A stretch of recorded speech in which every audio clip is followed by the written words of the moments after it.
बिस्मिल्लाहिर्रहमानिर्रहीम। Don children academy और तमाम उर्दू और इंग्लिश मीडियम के तलबा और तालबात, आज मैं लेक्चर नंबर 26 दूंगी और न्यूमेरिकल समझाऊंगी 4.6। ध्यान से गौर से समझिए ताकि आपको आसानी रहे। Numerical number 4.6। An empty truck weighs 4000 newton. Its engine can produce a maximum acceleration of 1 meter per second square. If the truck is loaded with 2000 Newton, find the maximum acceleration the engine can produce. Students, एक खाली truck, उसका वज़न है 4000 Newton, 4000 Newton, और उसका engine ज़्यादा से ज़्यादा एक्सेलरेशन प्रोड्यूस कर सकता है 1 मीटर पर सेकेंड स्क्वायर का। अगर ट्रक को में वज़न और लाद दिया जाए तब उस 2000 न्यूटन का, तब हमें मैक्सिमम इसरा एक्सेलरेशन इंजन जो पैदा करेगा वो मालूम करना है। स्टूडेंट्स, सबसे पहले हम डेटा बनाएंगे। एम्प्टी ट्रक, खाली ट्रक का वज़न वेट है 4000 न्यूटन।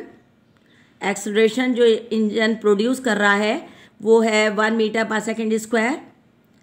इंजन की क़ुव्वत हमें मालूम करना है, जबकि हम जानते हैं कि acceleration due to gravity 10 metre per second square होता है, और ट्रक की कमियत हमें नहीं मालूम, मास नहीं मालूम, वो भी मालूम करना पड़ेगा। मास मालूम करने के लिए हम फार्मूला इस्तेमाल करेंगे W = mg। वज़न बराबर होता है कमियत मल्टीप्लाई बाय ग्रेविटी, और m = W/g। W की वैल्यू है 4000 डिवाइडेड बाय g 10। g की वैल्यू है 10। 0 0 से कैंसिल कर दें आप तो रह जाएगा, हमारा मास आ जाएगा 400 किलोग्राम। F = ma।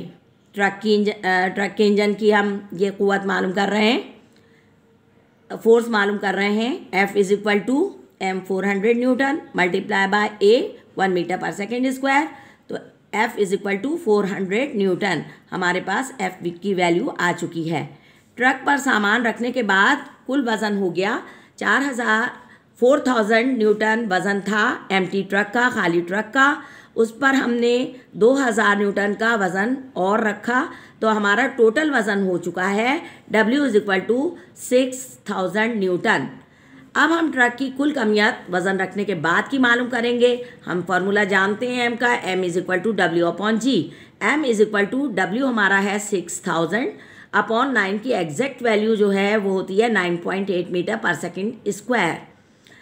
6000 को हमने 9.8 मीटर पर सेकेंड स्क्वायर से हमने डिवाइड दिया, तो हमें हासिल हो गया मास 612.24 किलोग्राम। अब हम मालूम कर सकते हैं भरे हुए ट्रक के लिए इसरा क्या होगा। F = ma। a मालूम करने के लिए m f को डिवाइड देगा, f डिवाइड होगा m से, f डिवाइड होगा m से। a = F/m। ये Newton second law of motion की इक्वेशन है। a = F की वैल्यू 400 न्यूटन हमारी आ चुकी है, अपॉन m मास, भरे हुए ट्रक का मास अभी अभी हमने ये मालूम करा है 612.24। 400 को इससे बच्चों अपने रफ कॉलम में डिवाइड दो। डिवाइड दे के तुम्हें हासिल होगा A = 0.666 metre per second square, यानी भरे हुए ट्रक का जो इंजन प्रोड्यूस करेगा एक्सेलरेशन वो होगा 0.66 metre per second square. Metre per second square unit है इसरा का एक्सेलरेशन का, जिसे A से जाहिर करते हैं। स्टूडेंट्स, अगर आपकी समझ में ये लेक्चर आया हो तो आइंदा आने वाले लेक्चर अटेंड करने के लिए डॉन चिल्ड्रन एकेडमी का चैनल सब्सक्राइब करें।